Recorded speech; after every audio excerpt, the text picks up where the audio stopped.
네, 지금 이 시각 여러분이 주목할 만한 이슈 살펴보겠습니다.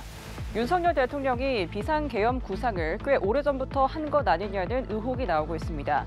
군 관계자들로부터 윤 대통령이 1년 전부터 비상조치를 언급했다는 진술을 검찰이 확보한 건데요.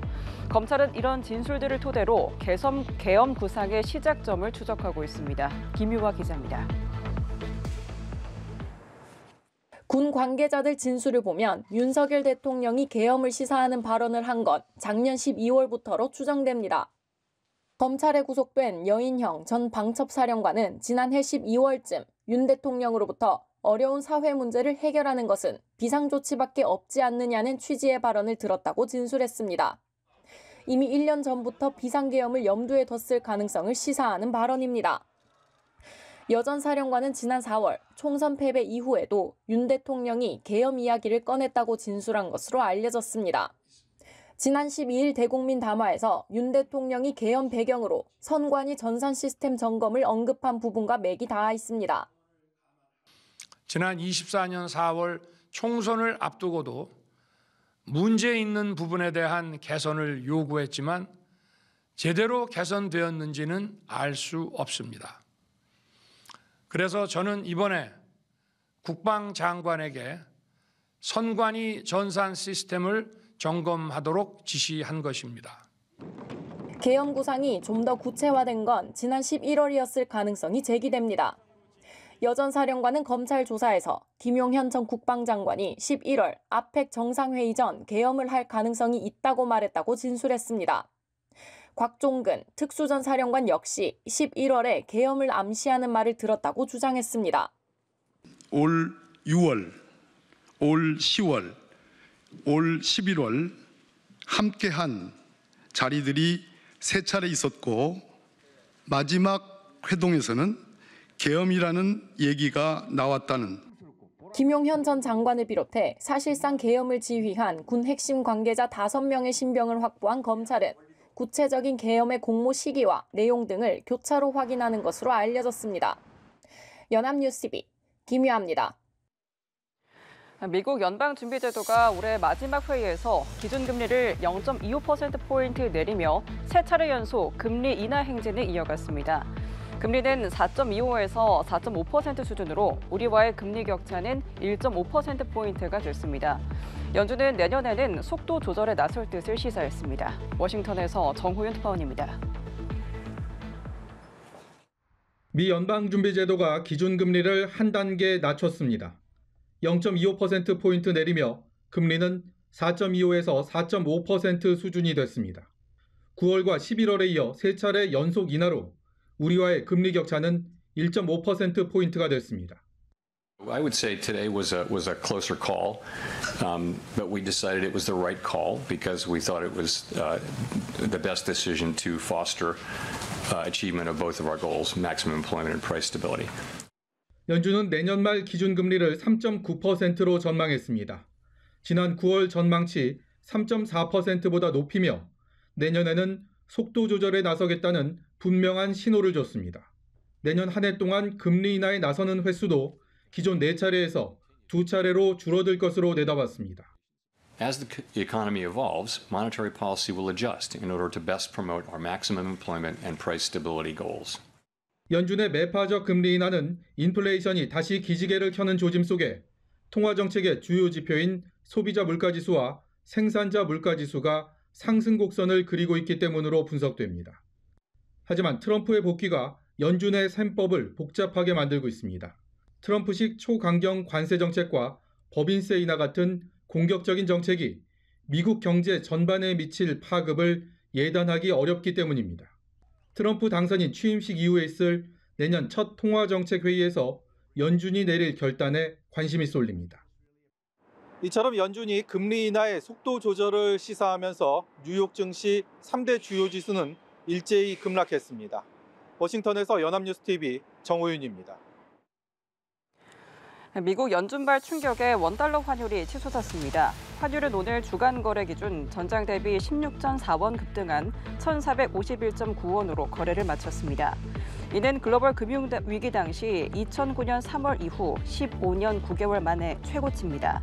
오늘 원달러 환율은 개장 당시 1,453원까지 올랐으나 이후 1,450원대 부근에서 공방을 펼쳤습니다.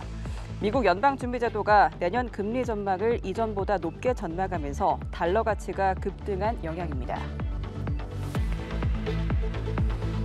우크라이나군의 살상용 드론에 무방비로 피해를 본 북한군이 부랴부랴 감시 초소를 증설하는 등 대책을 마련하고 있는 것으로 전해졌습니다. 하지만 효과가 있을지는 의문인데요. 모스크바 인근의 한 병원은 북한군 병사들만을 위해 병동을 비워두고 있는 것으로 전해졌습니다. 윤석희 기자입니다.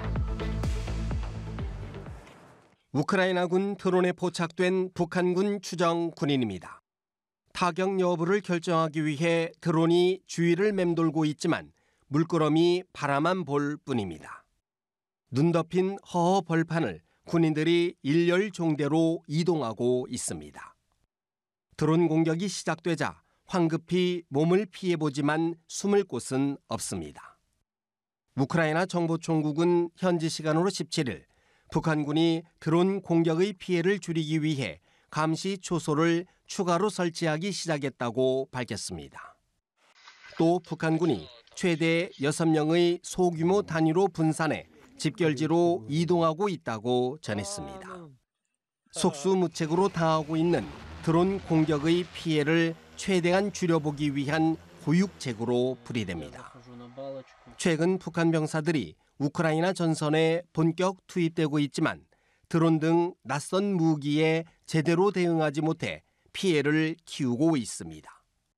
I don't know that we have an exact number, but we do believe that they have suffered some significant losses, killed and wounded. 하지만 앞으로 북한군의 피해가 줄어들지는 미지수입니다. 우크라이나 정보총국은 200명이 넘는 북한 부상병들이 모스크바 인근 병원으로 후송됐다는 병원 간호사의 통화 내용을 감청에 공개했습니다. 이 간호사는 통화에서 특정 병동을 비워두고 있다고 언급하는 등 추가 후송에도 대비하는 모습입니다. X 등 소셜미디어에는 러시아 병원에서 치료받는 북한군 추정 인물이 등장하는 영상도 올라오고 있습니다. 우크라이나 정보총국은 쿠르스크 지역에서 북한 공격 부대가 지속적으로 늘어나고 있다며 러시아가 공세를 늦추길 원하지 않는다는 뜻이라고 주장했습니다. 연합뉴스 TV 윤석입니다. 국가정보원이 우크라이나에 파병된 11,000여 명의 북한군 병력 중 최소 100여 명이 사망하고 1,000명 가까운 부상자가 나온 것으로 파악했습니다. 조태용 국정원장은 오늘 국회 정보위원회 간담회에서 이 같은 내용의 북한군 파병 동향을 보고했다고 국민의힘 이성권 의원이 전했습니다. 국정원은 북한군 사상자가 다수 발생한 이유를 낯선 전장 환경에서 북한군이 돌격대로 소모되는 점과 드론 공격 대응 부족 때문이라고 보고했습니다. 국정원은 또 북한 폭풍군단 내에서 추가 병력 차출설이 돌고 있고 김정은 국무위원장의 훈련 참가 준비 정황도 포착됐다고 전했습니다. 정몽규 축구협회장이 공식 기자회견을 갖고 4연임 도전을 공식화했습니다. 결자 해지하는 마음으로 한국 축구를 회복시키겠다며 출마를 선언했는데요. 정 회장은 자신이 천안축구센터 건립 등 진행 중인 사업을 마무리할 적임자라며 이번에 당선되더라도 5선 도전은 없을 것이라고 못을 박았습니다. 김종력 기자입니다. 4연임에 도전하는 정몽규 회장은 결자 해지하는 마음으로 한국 축구를 회복시키겠다라며 출마를 선언했습니다. 이어 정 회장은 축구협회 신뢰 회복, 한국 축구 국제 경쟁력 제고, 축구 종합센터 완성, 승강제 완성 등 4가지 사항을 약속했습니다. 지금 한 700여 원을 투자했고 앞으로 1,000억 이상 더 투자해야 되는 게 있습니다. 그런 것들을 제가 좀 더 잘할 수 있다고 생각을 합니다. 최근 문체부가 축구협회에 정 회장에 대한 자격정지 이상의 중징계를 요구하는 등 자신에 대한 국민적 여론이 좋지 않은 것에 대해서는 소통으로 풀어가겠다고 밝혔습니다. 기본이 기업인이기 때문에 좀 소통보다는 효율을 좀 더 강조한 부분이 좀 패착이 아니었나 이렇게 생각이 되고. 또 정 회장은 이번에 당선되더라도 오연임 도전은 없을 거라고 말했습니다.